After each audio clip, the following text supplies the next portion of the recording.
taking up the sword of Christian theology and the shield of classic apologetics while taking Christian truth into the arena of ideas. This is the Bellator Christi podcast, and this is your host for the time we have together, yours truly, Brian Chilton. We want to thank you for joining us today, reminding you that the Bellator Christi podcast is a production of bellatorchristi.com, and we encourage you to go to the website. And while you're there, be sure to click subscribe, and you'll receive all the articles and links to the podcast as they become available. So we encourage you to take advantage of that. Resources are free there. And also, we would invite you to also link to join, our podcast on several different apps that's available to you. We're on iTunes, TuneIn, Stitcher, as well as Google Play. So go take advantage of that, and you can take the podcast with you on the go. We're also now live streaming the podcasts as they're recorded on our YouTube account, which is this is one of the reasons why I'm asking you to go to the channel and subscribe. This channel was set up over 8 years ago under a gaming name of BC Powerman. So it's youtube.com/BC Powerman. So go by there and click subscribe. And once we hit 100 subscribers, I'll be able to change the URL to match up the Bellator Christi namesake. At last check, the YouTube account is at 89 subscribers. We'll only need 11 more people to subscribe, and then I'll be able to change the URL to the YouTube account. And hopefully, as we continue this venture at Bellator Christi, I'll be able to post more live videos of the podcast as they become available. So once again, go to youtube.com/BC Powerman. Be sure to click subscribe, and there's nothing to it. You can check the videos there as they become available, but it doesn't cost anything, and it's a way to support the Bellator Christi ministry. Today I want to talk about the first law of thermodynamics. I'm actually taking a course right now in miracles with Dr. Gary Habermas.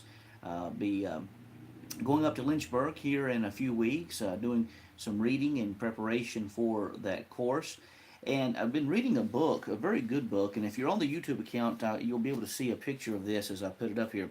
It's by Robert A. Larmer. It's called Dialogues on Miracles, and it's a really good book. It has a conversation. It's like a philosophy class. The whole book is structured around a conversation that happens in a theoretical philosophy class where you have Mary, a lady who is a Christian, John, an individual who's a philosophy student. Mary's a philosophy student as well. John is an atheist. Mary is a Christian, and then you have Susan, who's directing the group. Professor Roberts, who interjects with some information, and then a lady named Holly and a history major named Brendan, who are all in this class. And they have some wonderful conversations in this book. And one of the chapters that stood out to me, I had heard this objection, and I hadn't really given it a lot of thought, to be honest, is about the nature of the universe and the first law of thermodynamics, which is called the law of conservation of energy. And it's basically saying that energy in the universe is conserved. And it goes on to say that energy is neither created or cannot be created nor destroyed. And so the question is if you have this, if you have the universe, if the universe majorly is a closed system where nothing from the outside can interact with it, then what place could God perform miracles? Now, a closed system, this conversation does not discredit the existence of God, because it's very possible that if the universe were completely closed, then you could have a deistic form of God, where God has enacted these things like spinning a top, and then eventually it's going to come to an end, and so it all kind of comes together as God has organized it. So that doesn't necessarily discredit the existence of God, But it does mention, it does have pose a problem if you believe in a personal God who interacts with the universe. And so in a chapter called Miracles in the Conservation of Energy, which is the second chapter in the book, these individuals in this book have a conversation concerning the first law of thermodynamics. Um, and John, the atheist in the book, makes the observation that if energy can neither be created or destroyed, that explains why energy is conserved in an isolated system. Further, given there is no evidence that energy is ever created or destroyed, I think we are entitled to say that it can't be created or destroyed. And then Mary goes on to say that I think there are good reasons to accept this claim, but she goes on to say, first, God's creation of a physical universe in which cause and effect operate equally explains why energy is conserved in an isolated system. Second, your claim that there is no evidence that energy is ever created or destroyed simply assumes that miracles, which you earlier insisted would involve the creation of energy, never happen. You are begging the question, she says.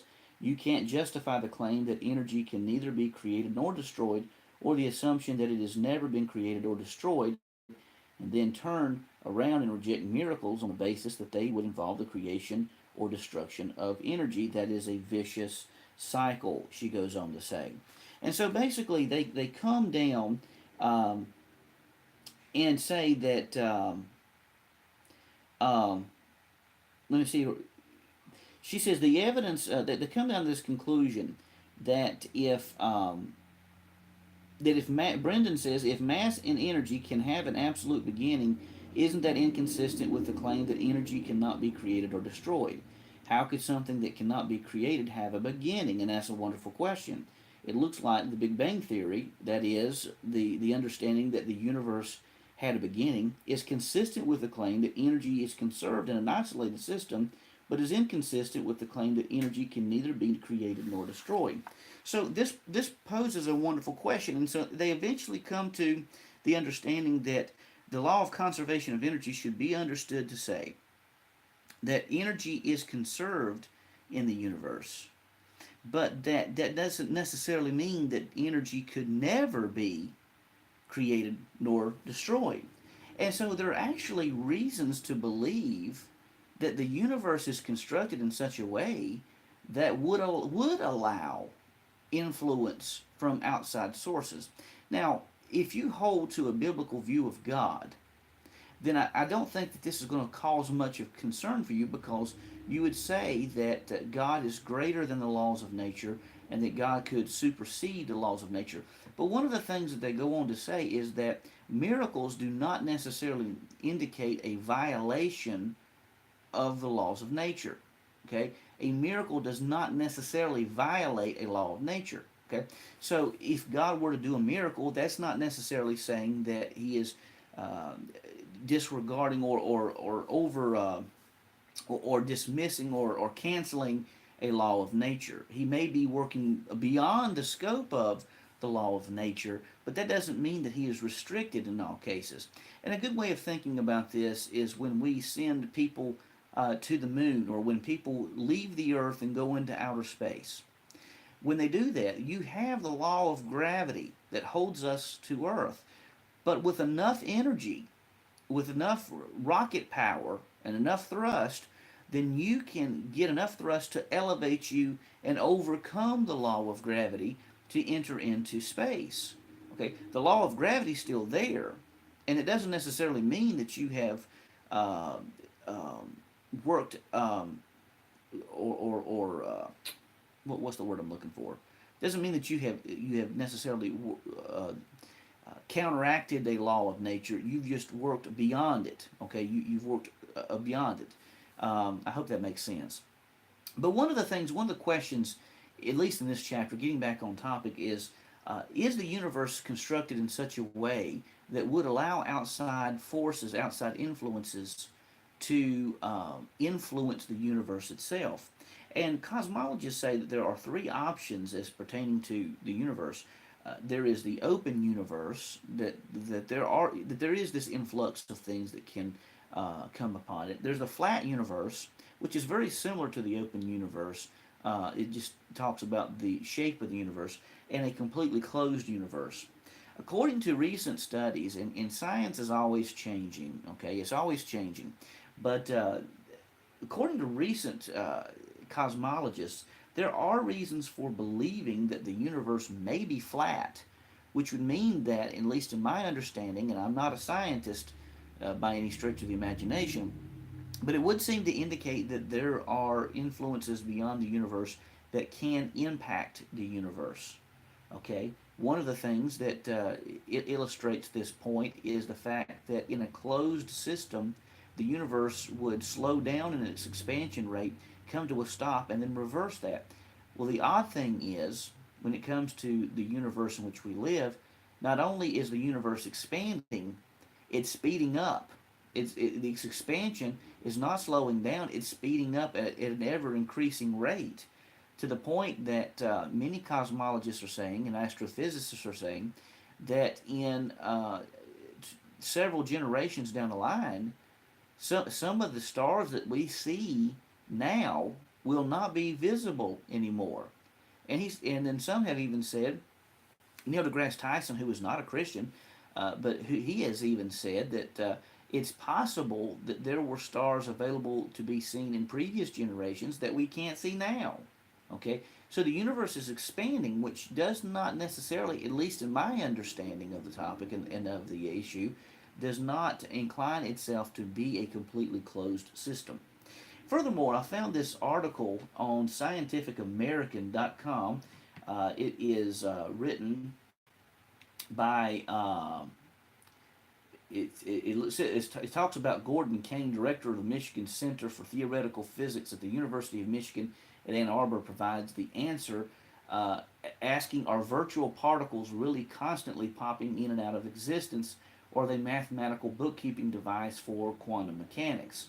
Okay, so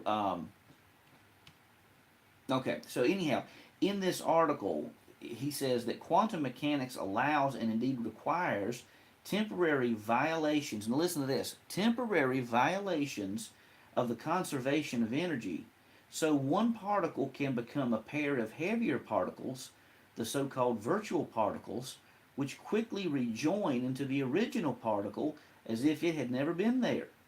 If that were all that occurred, we would still be confident that this was a real effect because it is an intrinsic part of quantum mechanics, which is extremely well tested and a complete and tightly woven theory. If any part of it were wrong, the whole structure would collapse. So, on the quantum level, interestingly enough, you do see these things where these quantum particles are coming in and out of existence. So, if it's possible on a quantum level, if that is possible in a minuscule level, then obviously it's possible on a larger level as well. So this actually bodes well for the Christian theist because we can say because the universe has been created, the universe is not a completely closed system. Okay, it is a system which allows for, in certain cases, for energy to be created and possibly destroyed.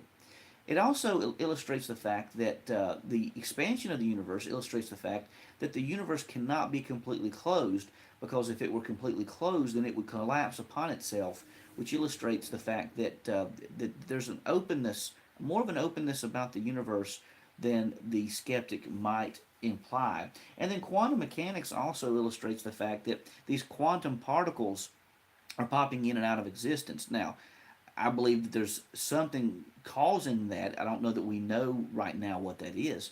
But the long story short is, for the Christian theist, this is actually good news because what we see that if on a quantum particle level, if these things can take shape, then obviously God can do miracles and interact with the universe as He pleases. So for the Christian, this isn't really a big deal anyhow, because we know that God is transcendent beyond the scope of the universe, while also immanent, working within the universe and really holding all things together. Well, folks, this has been Brian Chilton. You've been listening to the Bellator Christi podcast. Know that you serve a God who's not only transcendent, but is actually working in the universe as we speak, and is a God of miracles and of great power. We'll catch you back the next time that we step into the arena of ideas. Again, you've been listening to the Bellator Christi podcast.